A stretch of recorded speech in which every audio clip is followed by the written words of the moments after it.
Beleza, pessoal. Para começar, só me introduzir aqui, quem sou eu, né? Eu sou o Ítalo José, eu sou Microsoft MVP na categoria de AI e também sou do Developer Circles Lead aqui na comunidade do Facebook em São Paulo. Beleza, o que a gente vai aprender hoje, né? A gente vai ver sobre o Naive Bayes e o Naive Bayes, ele é um algoritmo da categoria dos supervisionados, onde você vai precisar ali ter toda uma base histórica de dados para que você possa ensinar esse algoritmo e esse algoritmo consiga extrair as características dos dados que você está imputando para ele, diferente do não supervisionado, onde você simplesmente dá os dados e ele classifica esses dados de acordo com similaridade, aproximação, etc, etc, etc. Dentro dos vários algoritmos de machine learning que a gente tem, existe uma categoria chamada Bayesianos, onde dentro dessa categoria a gente vai ver sobre o Naive Bayes. Ele é o primeiro algoritmo ali que a gente vê. Existem algumas outras variações desse mesmo algoritmo, como o Multinomial Naive Bayes, que é o penúltimo ali, ou o Gaussian Naive Bayes, que está ali no meio, né? Mas todos eles vão derivar do Naive Bayes original, que é o que a gente vai ver hoje. Tá legal, como é que isso funciona? Como é que esse algoritmo trabalha? Basicamente é um monte de probabilidade. Cara, probabilidade a rodo. Beleza? A gente tem ali, só para relembrar, né, as probabilidades, a gente vai ter todas as possibilidades e também todos os eventos ocorridos, e a gente vai fazer uma divisão entre eles. Por exemplo, hoje a gente vai trabalhar no classificador de sentenças, no classificador de frases, se eles são positivos ou negativos. Então a gente vai pegar ali todas as possibilidades de uma frase ser positiva e dividir pela quantidade de palavras que tinha ali positivas, ou a quantidade de vezes que, ou a possibilidade de uma determinada palavra ser positiva e a quantidade de vezes que ela de fato foi positiva no nosso dataset, ou vice-versa com o negativo, com classes neutras, e assim vai. Cara, o que eu preciso então para poder montar meu classificador de texto com Naive Bayes? A gente tem as nossas classes. Eu tô trabalhando com duas classes apenas aqui, mas isso não é obrigatório. Eu tenho positivo e negativo, mas eu poderia ter neutro. O Naive Bayes ele não é um classificador, ele não é um classificador binário. Eu tenho as minhas próprias frases classificadas, né, as minhas sentenças, que eu vou ter que ter todo o meu histórico de conversa ali para saber se as minhas classes ou as minhas classes, olha, as minhas frases são positivas ou negativas. Eu vou ter as minhas probabilidades a priori de cada classe, que é a probabilidade de uma classe positiva ser realmente, uma frase ser realmente positiva, e a probabilidade de uma frase ser negativa, sem olhar necessariamente para as palavras em si, num contexto geral do meu dataset. E também a minha probabilidade condicional, que vai ser a probabilidade de uma palavra específica ser positiva e a probabilidade daquela mesma palavra ser negativa. Beleza, depois disso tudo a gente vai trabalhar o nosso dataset, onde a gente tem aqui uma série de frases positivas e negativas. Então a gente já tem nossas classes, a gente já tem aqui as nossas frases, a gente já tem as frases classificadas, né? Por exemplo, I loved this move, I rated this move. Uma frase é positiva, a outra é negativa. A gente tem esse mesmo negócio aqui para todas as outras frases. Beleza. E bem, a gente tem aqui o nosso dicionário. O nosso dicionário ele é composto por todas as palavras do nosso dataset de forma única. Então a gente tem aqui todas as palavras que estão no nosso dataset, só que sem se repetir como ocorreram nas frases anteriores. Por exemplo, vou voltar no slide anterior aqui. A gente tem aqui I loved this move, I hated this move. Então o I, o this, o move são palavras que se repetiram ali, e a gente não quer isso no nosso dataset. A gente só quer as palavras de forma única. Beleza, vamos lá então. A gente também tem uma outra forma aqui de trabalhar o nosso dataset, que é o que de fato a gente vai usar do nosso dataset, A gente não vai usar as palavras necessariamente, a gente vai usar mais a ocorrência delas nas frases. Por exemplo, a gente tem o I, que apareceu na primeira frase, ele apareceu uma vez. Na segunda frase ele apareceu uma vez também. A gente tem o loved, que na primeira frase apareceu uma vez também. Na segunda frase não apareceu nenhuma vez. O this, que apareceu nas duas primeiras frases. O move, que apareceu nas duas primeiras frases. O hated, que apareceu só na segunda frase, né, e não apareceu na primeira frase.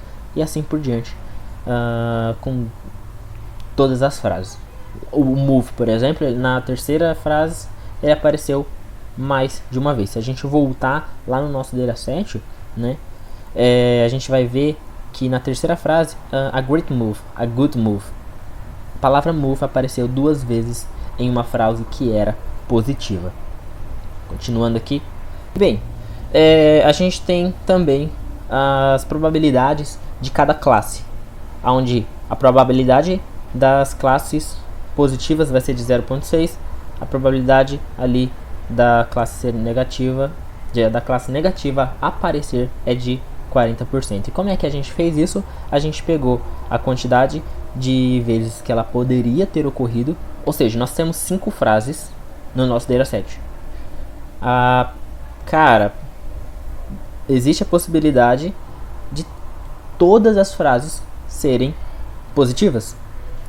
Só que quantas vezes elas de fato ocorreram? Somente 3 vezes. Então a gente vai ter essa divisão. Coisa boba, né, velho? Coisa de ensino fundamental aí. Tá. Mesma coisa pro negativo. Vou voltar no slide anterior pra gente dar uma olhadinha aqui. A gente tem 5 frases. Só que 3 delas são positivas e 2 delas são negativas. Beleza.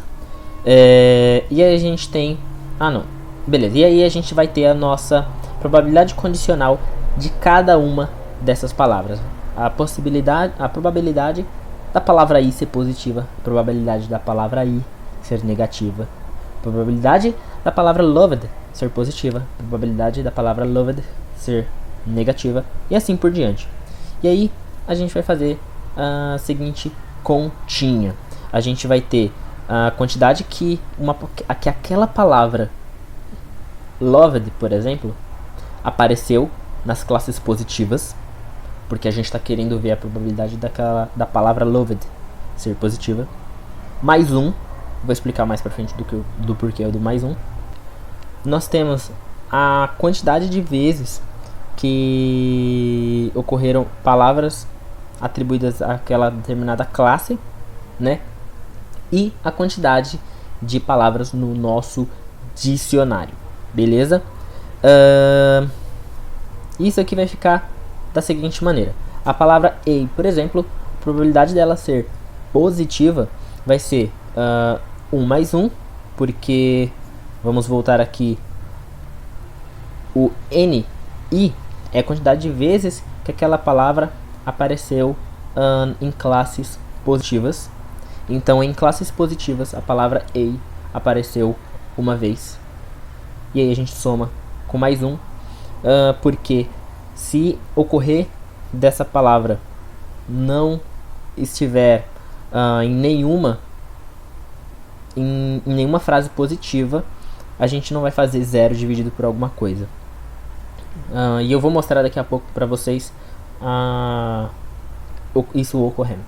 E aí a gente vai dividir ali pela quantidade de vezes que pela quantidade de palavras positivas que você teve no seu dataset, mais a quantidade de palavras que você teve no seu dicionário, beleza? E a gente tem, por exemplo, o último caso, que é aqui à direita inferior, onde a gente tem a palavra hated, que a gente tem 0 ocorrências dessa palavra em frases positivas. Então a gente soma com mais 1 para que a gente não faça 0 dividido por alguma coisa. E aí a gente soma também ali com a quantidade de palavras. A gente divide pela quantidade de palavras positivas que ocorreram no nosso dataset, mais a quantidade do nosso dicionário. E aí note que, por exemplo, deixa eu ver um exemplo aqui. A palavra good, ela tem uma probabilidade maior de estar relacionada à classe positiva do que a palavra a, ou a palavra bad, ou a palavra hated. Diferente de quando você for ver a probabilidade dessas palavras serem negativas. E você vai ver aqui que as probabilidades são invertidas. A gente vai ter ali, por exemplo, a palavra great, a palavra good, a palavra loved. Elas têm probabilidade muito menor de ocorrer do que ela tem a probabilidade muito menor de ser negativa do que a palavra hated, por exemplo, né? Que ocorreu mais vezes do que as palavras loved, great, bad e assim por diante. Tá legal. E como é que esse algoritmo funciona, né? Depois que a gente pegou todas as probabilidades, a gente pegou todos os ingredientes para o nosso algoritmo, a gente vai botar ele para rodar. E ele funciona da seguinte maneira: a gente vai ter aqui o nosso y com chapéu. Toda vez que você vê um y com chapéu em fórmulas assim, está relacionada ao resultado, a classe, a classificação, a predição, etc. A gente então vai ter ali o nosso y, que vai ser de fato a classe positiva ou negativa. A gente vai ter ali a nossa probabilidade da classe ser positiva ou negativa. Se a gente tivesse neutro, a gente também faria ali para o neutro. A gente vai tirar o produto de esse símbolo que tem dois risquinhos, ele está relacionado ao produto. Então a gente vai iterar sobre todas as probabilidades condicionais, né? A probabilidade de uma palavra específica está relacionada àquela classe. A gente vai passar por todos esses caras e a gente vai somar eles. E depois disso tudo a gente vai tirar o valor máximo das 2 ou 3 ou 4 ou 5 classes que a gente usou na nossa classificação. Então meio que a gente tem aqui dentro um loop para cada uma das classes. Se você olhar no nosso PCK, que eu não sei se vocês vão poder ver o mouse na gravação dessa tela, mas a gente tem aqui do lado do argmax o PCK, ele corresponde à nossa classe atual. Então a gente está dentro de um loop, né? E aí a gente vai iterar sobre cada uma das classes. Para cada uma das classes a gente vai tirar o produto de todas as palavras daquela frase estarem relacionadas àquela classe atual K. Beleza? É meio que um loop, um for, que inicia com um contador K e ela vai iterar sobre as classes. E a gente tem também depois um outro loop dentro desse primeiro loop, um for dentro de um for, iterando sobre as palavras daquela frase, que aí o nosso índice já não é K, nosso índice é I. É como se fosse aquele clássico for I e depois um for J, por exemplo, beleza? Depois disso a gente vai tirar nosso argumento máximo, que vai ser qual desses produtos todos, para classe positiva ou classe negativa, tem o maior valor. Tá, a gente tem aqui a seguinte frase, então, né, meio que o algoritmo rodando, que é a hated this bad actor. Ela é positiva ou negativa? Então a gente vai iterar sobre cada uma das classes e a gente tem a classe positiva, que é, sei lá, a probabilidade da classe positiva ocorrer é de 60%. A gente vai iterar sobre cada uma dessas palavras que ocorreram na frase e vai pegar a probabilidade delas. Então a gente tem ali a probabilidade da classe da palavra a ser positiva, da palavra hated ser positiva, da palavra this ser positiva. A gente vai somar, quer dizer, a gente vai multiplicar tudo isso, né, extraindo o produto. E a gente vai fazer essa mesma coisa para a classe negativa, onde a gente tem a probabilidade de uma classe, de uma palavra negativa, de uma frase negativa ocorrer, que é de 40%. E aí a gente vai somar, a gente vai multiplicar ali por todas as probabilidades das palavras serem negativas. A ser negativa, hated ser negativa, D ser negativa. No final a gente vai ter esses dois produtos e a gente vai pegar o argumento máximo, que é qual das classes tem o maior produto. A gente pode ver ali que na classe negativa a gente tem um valor bem maior do que na classe positiva. Beleza, então vamos para o código, vamos ver como é que isso funciona na prática.